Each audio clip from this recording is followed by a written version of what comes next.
Very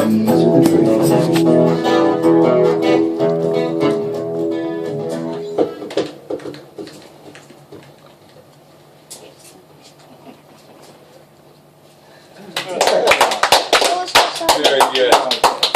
I've been telling last night I told a few stories about my dad, and I've got another one. Dad was he was a pretty good man all round, sort of a bloke, but amongst other things he was a wrestler, and he actually went to the Olympics in the 1930s as a New Zealand representative wrestler, and he was matched up against this Russian bloke called Ivan the Terrible. And Ivan the Terrible had this hold called the Russian Deathlock that nobody had ever got out of. It was supposed to be unbreakable. And Dad's trainer said to him, "Look, mate," he said, if he gets that hold on you, you're gone. You know, you're going to lose, and probably you get a fair sort of a pizzling into the bargain." So that's not a good thing. Just whatever you do, don't let him get a hold on you. So anyway, they got in the ring and they sparred around for a while, and all of a sudden Ivan the Terrible had the Russian Deathlock on Dad. And they went from this side of the ring and that side of the ring, and all of a sudden there was a roar and a scream, and they both flew in the air, and Ivan the Terrible landed on his back, and the old man's across his chest, and he went and pinned him, counted down. And he went back to his corner. Dad's won the match. He's beat Ivan the Terrible. And the trainer said, "How in the hell did you ever break that hold?" And he said, "Well, I don't really remember." He said, "It was so much pain. I was being contorted and twisted and stretched limb from limb. And all of a sudden I saw this pair of testicles in front of my face. So I bit them." And he said, "And you'd be surprised what you can do when you bite your own balls."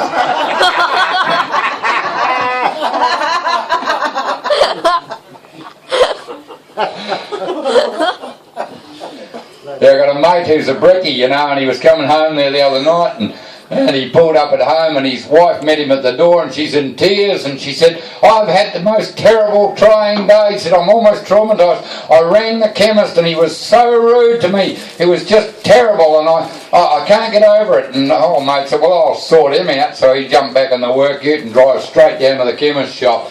The chemist just starting to shut up, and he walks in the door, and he said, "You insulted my wife." And the chemist said, "Hang on, mate." He said, "Before you start swinging, just hear my side of the story, please." He said, "I've had a bugger of a day. Worst day I've had in years." He said, "I woke up this morning, the alarm clock hadn't gone off, I was late, I didn't even have time for a cup of tea, I raced straight out to get in the car and go to work.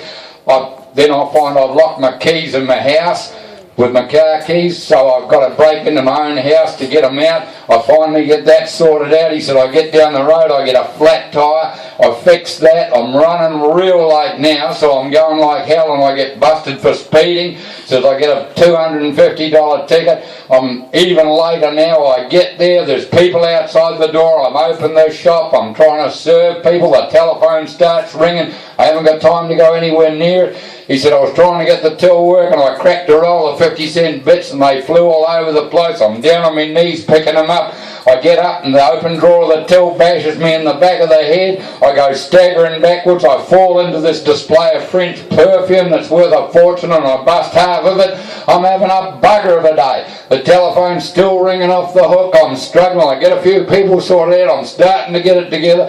I finally get time to pick up the telephone. And it was your wife. And she wanted to know what to do with a rectal thermometer.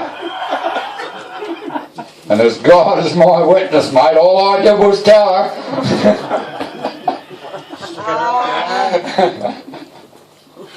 Yeah, well, I promised you a poem, so I said, "Well, we've got an old radio man over here, Johnny, and Ed's a saddle maker. I didn't write this poem, but I really wish I had. It's written by a friend of mine called Murray Harton, and it's all about an old bloke who was a hell of a good writer, but he wasn't too good with technology. Now here's a tale of Billy Hayes from out round Alice Springs. A wild young ringer in his day who'd done some crazy things.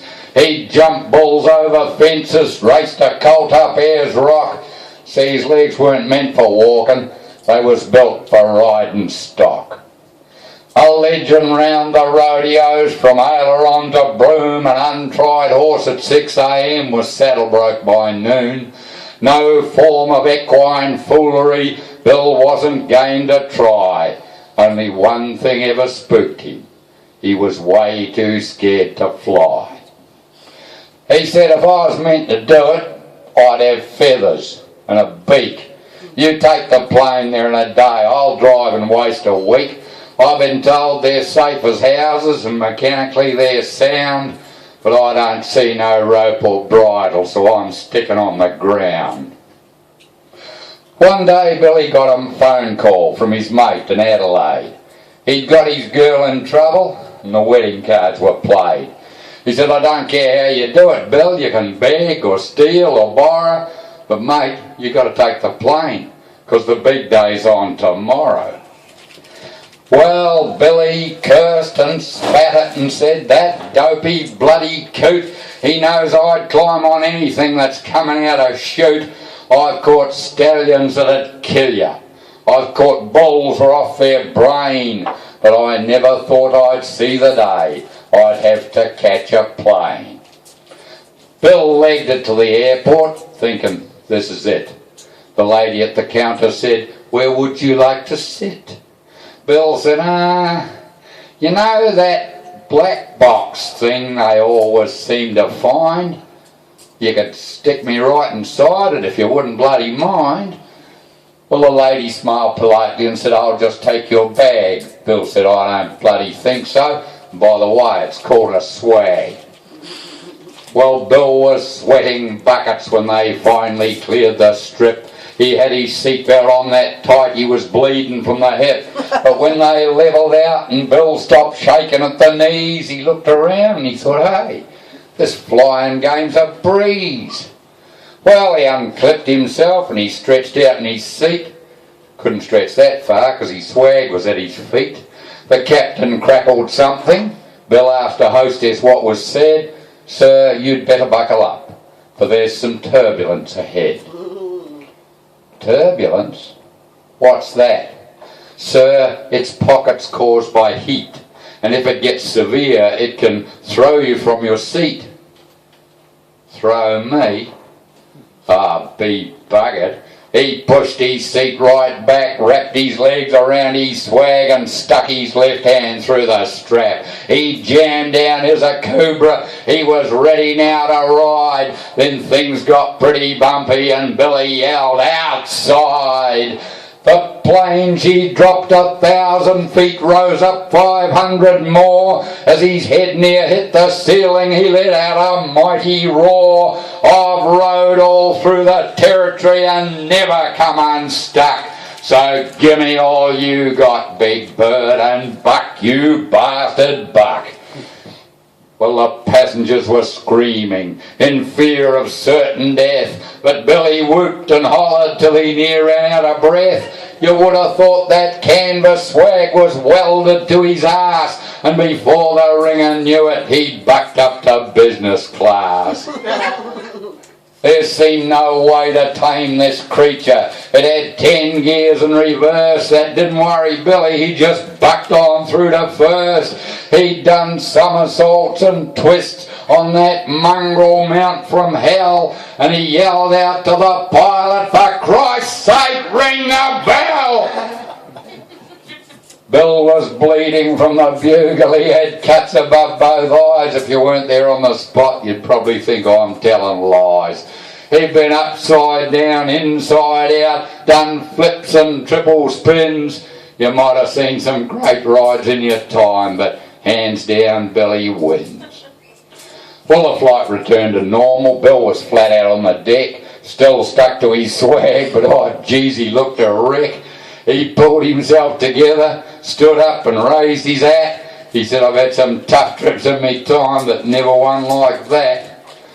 An 8-second spin in Alice proves you're made of sturdy stuff, but I was on there near a minute, and I reckon that's enough.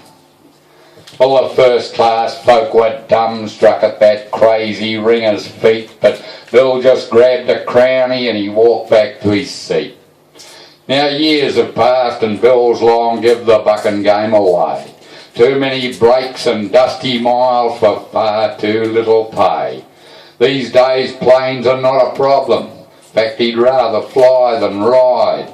But when you talk about his maiden voyage, his chest puffs out with pride.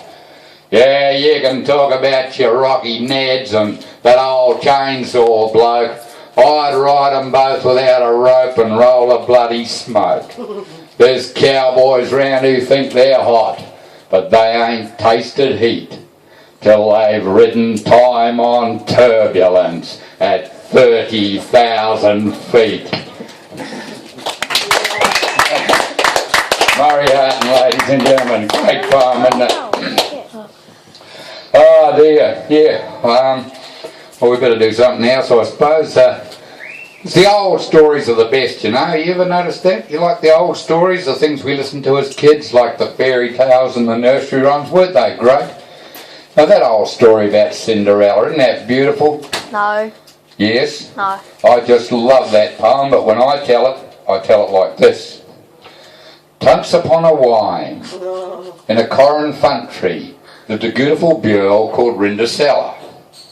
Rindasella lived in a louse with her stick-and wet mother and her two sugly sisters.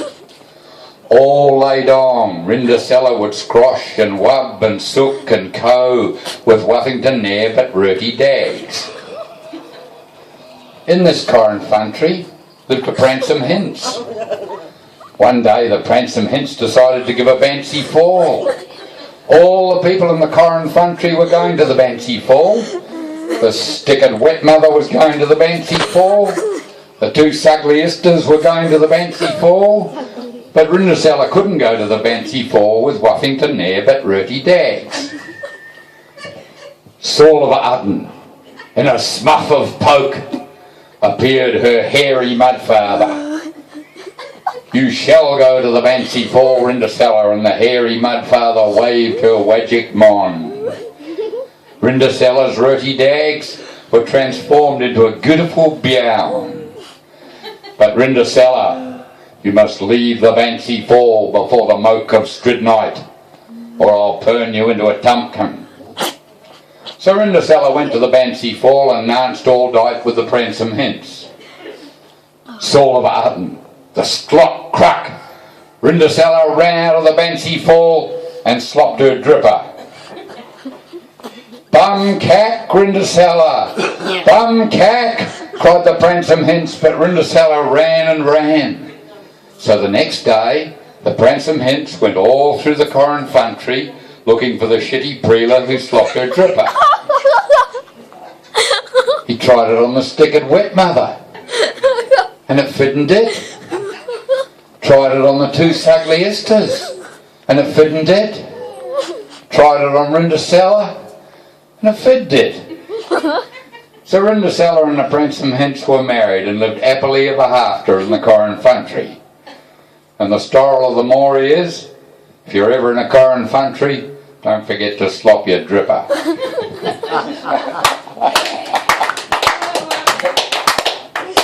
Okay, we'll do a little bit more later. I'm getting thirsty.